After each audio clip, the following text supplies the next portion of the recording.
Olá pessoal, o nosso Conselheiro Acácio de hoje vai falar sobre o lançamento da Frente Parlamentar que aconteceu agora em dezembro em defesa das escolas cívico-militares.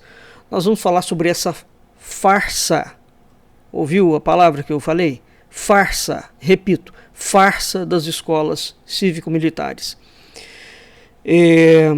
Bem, o Brasil criou uma dissonância cognitiva onde você pode apresentar qualquer discurso, né? E aquilo cai ao gosto de várias pessoas, porque teoricamente o que fundamenta as loucuras que são ditas é: nós vamos combater a esquerda. Ora, é preciso parar com essa boçalidade, com essa cretinice em escala coletiva, né? O que significa exatamente combater a esquerda? Aliás, o que é a esquerda? Não é? Seria preciso uma discussão séria em relação a essa temática. Bem, e essa discussão não existe. Ora, no que diz respeito às escolas cívico-militares, aqui eu quero destacar alguns pontos sobre os quais eu falava antes mesmo do miliciano que foi presidente da República assumir a cadeira de presidente da República. O Brasil tem um problema histórico. Eu já perdi a conta da quantidade de vezes em que eu fiz programas de rádio sobre isso. O Brasil tem um problema histórico. Esse problema, no século XIX, é o golpe de Estado que é dado em cima da coroa portuguesa, pela maçonaria e por uma elite brasileira, onde parte dessa elite golpista naquela altura é formada também pelos militares. E depois nós temos um outro golpe de Estado que é dado em cima do Império pelos militares. Bem, ao longo de toda a trajetória da República, toda ela, nós tivemos governos cujos presidentes todos foram maçons e cujos presidentes todos tiveram apoio militar. A República Brasileira, ela é uma bandalha institucional desde o século XIX. Então, os militares brasileiros, é preciso entender o que é essa súcia, o que é essa malta, o que é essa máfia, né, o que esta quadrilha fardada faz em cima do Brasil desde o século XIX. Eu estou botando aqui no bojo todos os militares? Não, eu estou botando aqui no bojo uma elite específica associada ao chamado Partido Militar. E aí não interessa se eles são minoria dentro da corporação ou se eles são maioria. Não interessa por quê? Porque uma vez que essa elite assume o poder, né, dentro da hierarquia militar, eles estratificam tudo aquilo. E existe um problema histórico que eu venho explicando ao longo de inúmeros programas de rádio, que estão disponíveis aqui no nosso canal do IMUB, do YouTube, que falam exatamente sobre a militarização da política, né? Vou recapitular aqui rapidamente. No século XIX, quando teve a mentira do golpe da separação do Brasil, porque não foi independência, a palavra independência não é correta, correta separação do Brasil. Quando houve o golpe da independência, o plano sórdido, absolutamente enlouquecido, onde o príncipe regente desfere um golpe de Estado sobre a coroa que era dele, por herança. Ninguém raciocina sobre isso, não é? Dom Pedro era o herdeiro presuntivo da coroa portuguesa. Quando ele aplica um golpe de Estado, ele aplica um golpe de Estado em cima da coroa dele, a qual ele herdará. Então qual é a lógica que existe, porque o pai dele não era inimigo dele, qual é a lógica que existe do sujeito não querer herdar para ele mesmo um império pluricontinental? Quer dizer, até isto até esta fabulação inventam acerca da história do Brasil. Bem, mas passando adiante, quando esse sujeito dá o golpe de Estado, a estrutura militar ou de força que havia aqui no Brasil naquela altura, evidentemente, era portuguesa. Toda a estrutura era portuguesa, da coroa portuguesa. Então, o que eles fazem? O que os militares, os novos militares, Dom Pedro, os maçons fazem? Eles dão baixa, demitem, mandam para as calendas da história 95% dos militares. Só ficam aqueles que vão aderir aos golpistas. Tá? Então, aquilo que é chamado exército, que vem a ser formado posteriormente por Caxias, nasce compromissado não com o Brasil. Aqui eu preciso que vocês entendam já este problema. Quando Dom Pedro assume, ele dissolve toda a estrutura de força armada brasileira. Naquela altura não tinha esse nome Força Armada. Ele dissolve toda a estrutura de força da época. Né? E ele cria um novo regimento. Ele cria uma nova força. Né? Essa nova força é criada para defender os interesses de uma elite chamada Regresso Conservador. Regresso Conservador. Bem, o Regresso Conservador, então, é uma elite composta pulverizada por juristas, fazendeiros, padres, políticos, etc. Essa elite é composta e ela se divide na manutenção, na salvaguarda do poder ali, que elas passam a tomar conta. E esse exército novo que é construído, preste atenção a isso, é construído para defender não a nação, não no caso o império. Ele é construído para defender os interesses políticos e econômicos desta elite que assume o governo brasileiro. Vocês entenderam? Eu vou tentar explicar de novo. Este exército que surge, ele surge para defender o interesse político e financeiro desta elite civil e militar que assume o governo com o golpe da independência.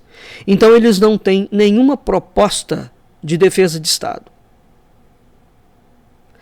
Então eles usam, uma milícia privada que é mantida às expensas do Estado para defender interesses privados daqueles que estão fazendo parte do governo do Estado. Ok? Bem, com o passar do tempo, esses militares que nasceram, e então forma-se o famoso Exército de Caxias. O Exército de Caxias é a maior calhordice que a história política brasileira já conseguiu criar. O famoso Exército de Caxias não tem nada que ver com Força de Defesa da Pátria. Zero. Tá?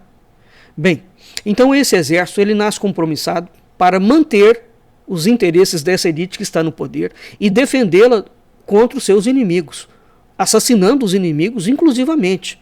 A história do exército brasileiro, ao longo de todo o século XIX e século XX, ela é absolutamente sanguinolenta. Ela mata, arrebenta qualquer indivíduo que for considerado inimigo do político que está à frente ali naquele momento. Né? Então, bem,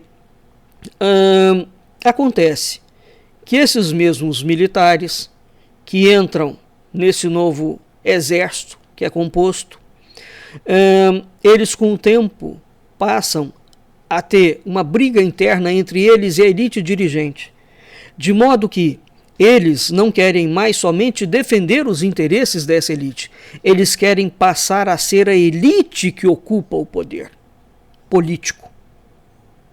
E aqui, caros amigos, é que começa a haver o grande entornar do caldo da história política brasileira.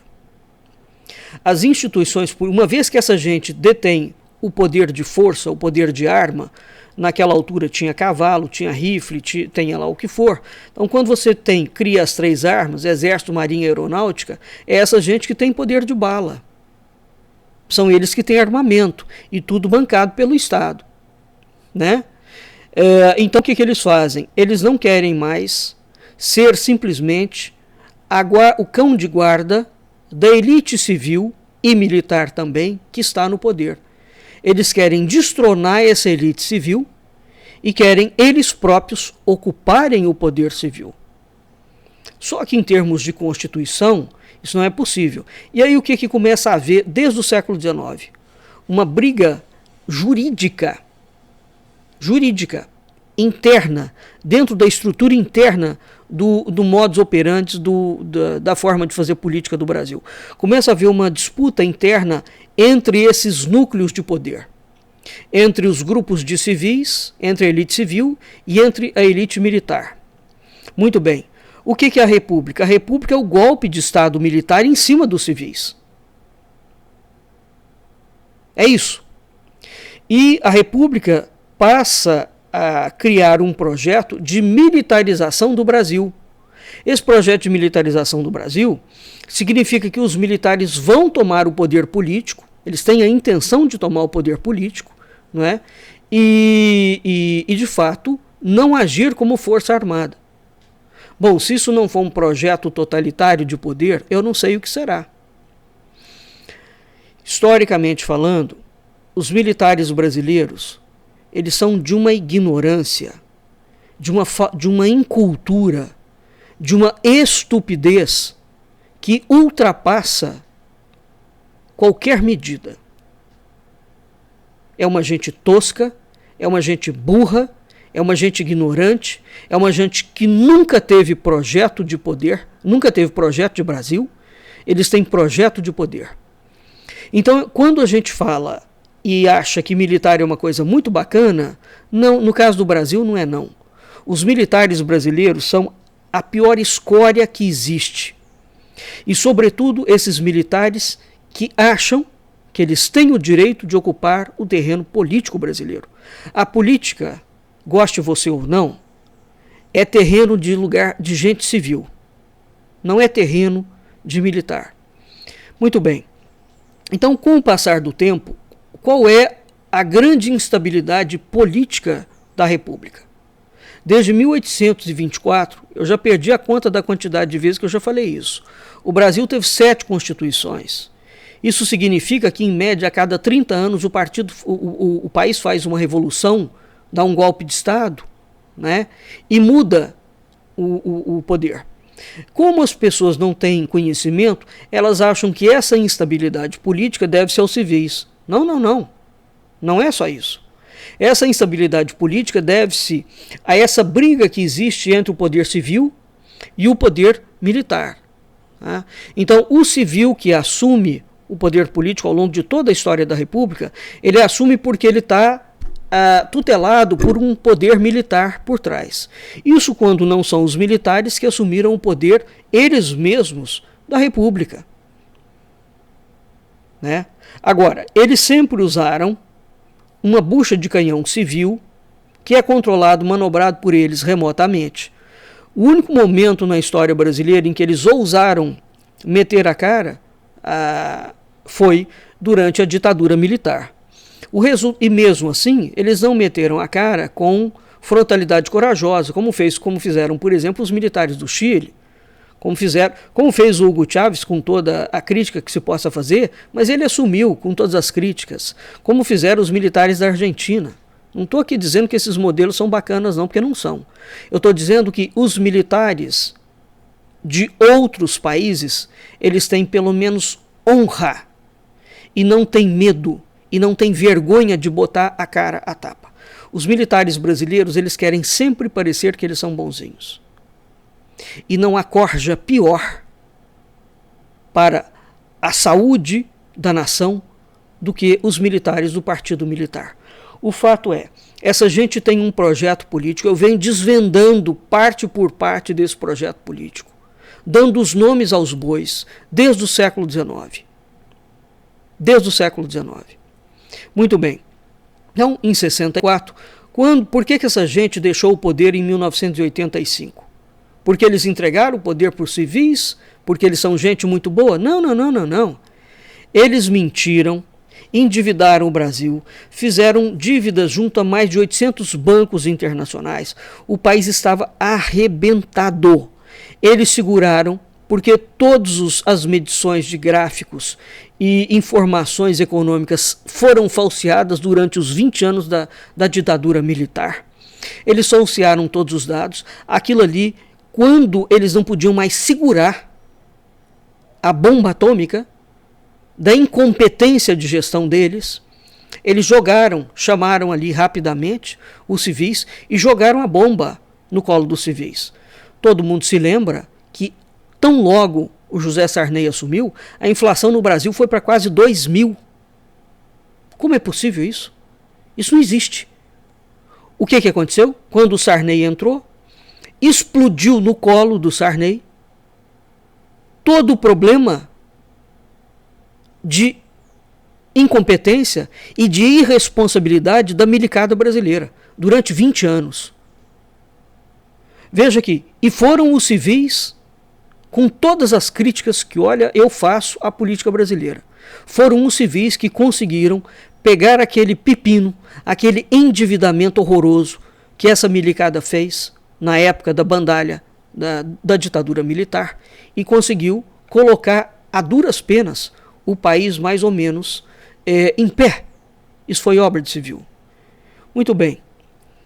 Essa gente nunca se conformou de ter saído do poder porque, na verdade, eles vêm brigando e têm um projeto desde o século XIX e que foi desenhado, aqui sim, desenhado enquanto projeto estruturado na chamada Doutrina de Segurança Nacional desde a década de 1930. Essa gente tem o objetivo, sim, de constituir um Estado policial militar. Né? Então, o miliciano que eles botaram como testa de ferro, miliciano no Rio de Janeiro é criminoso. Né? Milícia no Rio é crime. Crime. Não existe diferença hoje no Rio de Janeiro, aliás, existe, para pior, da milícia com relação ao tráfico. Tudo que o tráfico faz, a milícia faz também. Com a diferença de que a milícia é uma força de governo. Ela usa do aparato estatal para roubar, tá? Para manter o projeto de poder deles. Então o miliciano que eles botaram como testa de ferro, que atuou e que desgraçou o Brasil, literalmente, desgraçou o Brasil, em termos econômicos, ele arrebentou com tudo, faz parte da lógica inerente desses loucos, desses degenerados militares desde o século XIX, porque eles têm o mesmo projeto de poder. Repito, eu já fiz muito programa sobre isso. Tenho dado dados, tenho dado fontes, tenho dado bibliografia, tenho fornecido informações dos mais diversos níveis para mostrar a fraude que é a história política nacional. Tá? Então a esquerda é um problema? Claro que ela é. Claro que ela é. Mas a esquerda é pinto perto dos problemas que os militares vêm criando para o Brasil desde o século XIX. A instabilidade política brasileira que nós sofremos, ela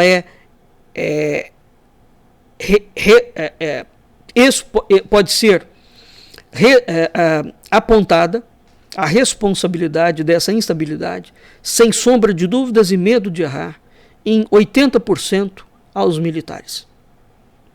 Então eles têm uma guerra interna entre eles mesmos, lá dentro, e eles têm uma guerra por quem vai apoiar o grupo político que está no poder X ou Y.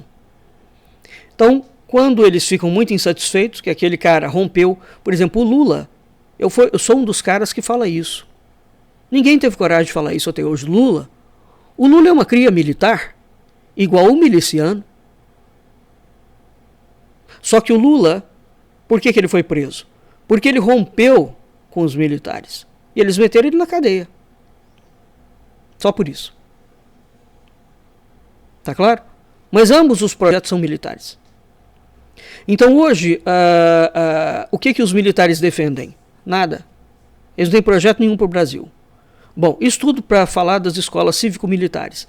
Esse problema das escolas cívico-militares, isso é uma mentira enorme, por uma razão muito simples. A escola cívico-militar, ela vende a ideia de que ela é muito melhor do que uma escola tradicional. Não é verdade. Tá? As escolas cívico-militares, elas deveriam ser, ou as escolas militares tidas como escolas de excelência. Isso é uma falácia enorme. Sabe por quê? Porque toda escola, toda rede de alfabetização ou de escolarização, ela precisa de investimento. É óbvio. Então, para ter uma ideia do custo, por exemplo, por aluno nas escolas cívico-militares, né, esse custo é infinitas vezes maior do que a rede federal de educação, que congrega, por exemplo, os institutos federais, o Cefetes, o Colégio Pedro II, entre outras instituições. Para a gente ter uma ideia da distorção que envolve os custos das escolas cívico-militares, quando comparado com outras escolas de sucesso da rede federal e estadual, ou mesmo com escolas públicas, um estudante da rede estadual, distrital ou municipal, ele custa para os cofres públicos entre 2.500 a 4.900 por mês, por exemplo. Né? Por ano. Por ano. Na rede federal, esse valor, né, é de cerca de 16 mil. Nas escolas militares, cada aluno custa 19 mil. Então, você que está me ouvindo, somente nos últimos anos do governo do miliciano foi destinado uma quantia de não sei quantos milhões de reais para estudantes matriculados na rede civil militar. Então, essa milicada mentirosa, juntamente com esses parlamentares mentirosos, eles criaram a ideia, tudo contra o PT, né? PT é comunismo, PT é comunismo, PT é comunismo, passa disso, eles não conseguem sustentar nenhuma afirmação. Tá? Então, as escolas cívico-militares, na verdade, por que elas podem vir a ser escolas melhores? Simplesmente porque eles injetam dinheiro. Só isso. E tem um outro detalhe nas escolas cívico-militares. Eles iriam pegar, os militares têm um projeto de tomada de poder. Nesse projeto de tomada de poder, eu listei, inclusive, na altura do miliciano, mais de 70 PLs, projeto de lei, que estavam tramitando na Câmara Federal. Esses projetos, entre outras coisas, eles visam tirar dinheiro dos civis e dar dinheiro para os militares. Esse é o projeto dos militares, tá certo? Para eles tomarem o poder. Então, você tem um civil, aquele civil está, por exemplo, é um professor da rede pública, aquele camarada seria afastado, ele prestou um concurso, você coloca um militar no lugar dele e você remunera. Então, isso era uma forma deles aumentarem recursos, que eles só querem saber de salário e de roubo, os militares. Né? E dá dinheiro para os militares que estão aposentados. O projeto é somente esse, não tem nada além disso. Eles não iriam colocar ninguém capacitado, porque hoje em dia, grande parte dos professores capacitados, até para ensino na rede militar, não vem dos militares, vem dos civis, desde que aqueles civis estejam mancomunados com ele. Né? Então o Lula, apesar de todas as críticas que eu posso fazer ao Lula, o Lula muito corretamente suspendeu o decreto do miliciano de 2019. E agora, uma frente bananeira da falsa direita resolveu fazer um levantamento, né, para reabilitar as escolas cívico-militares. No frigir dos ovos, para terminar o nosso programa aqui, porque o tempo já estendeu, no frigir dos ovos, o que esses civis dentro do parlamento estão trabalhando? Eles estão trabalhando para a militarização da política. Eles estão trabalhando para deixar o Brasil na mão de uma ditadura policial-militar. É preciso ler o que é a doutrina de segurança nacional, é preciso ler o que é o projeto do Guaidó Monteiro, é preciso ler o que é o projeto do Golbery do Couto Silva, para entender a gravidade do momento que o Brasil ainda está atravessando. E o pior, sem uma classe política séria que entenda o problema, porque a que entende apoia, porque ela está mancomunada juntamente com os militares, e a outra classe para fazer frente, oposição a essa loucura que se arrasta desde o século XIX. Os militares brasileiros, eles têm que ser enquadrados por todas as formas. Todas as formas. O Brasil não terá a menor possibilidade de desenvolvimento enquanto pátria, enquanto esta quadrilha que opera nos bastidores da nação continuar atuando com a desenvoltura com que eles atuam.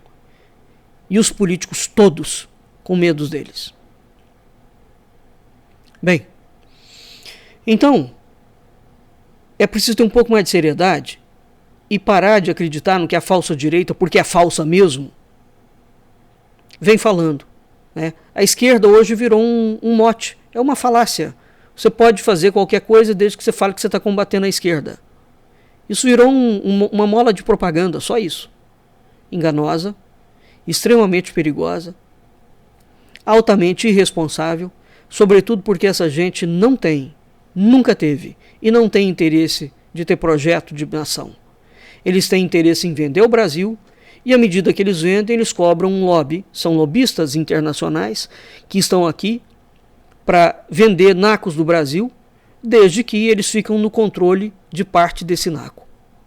Esse é o único projeto. É horrível o que eu estou falando? Claro que é.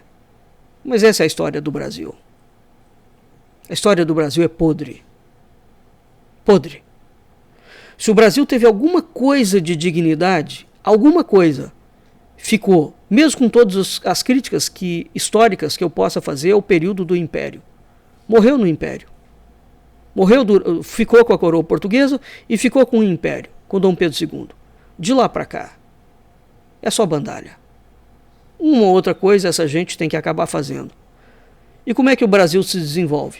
O Brasil se desenvolve à revelia da elite dele. Porque a elite brasileira é apátrida, a elite brasileira é internacionalista, a elite brasileira é vendida, a elite brasileira é inculta, a elite brasileira odeia o Brasil. E está disposta a vendê-lo por qualquer naco. Vamos ficando por aqui. E até o próximo Conselheiro Acácio.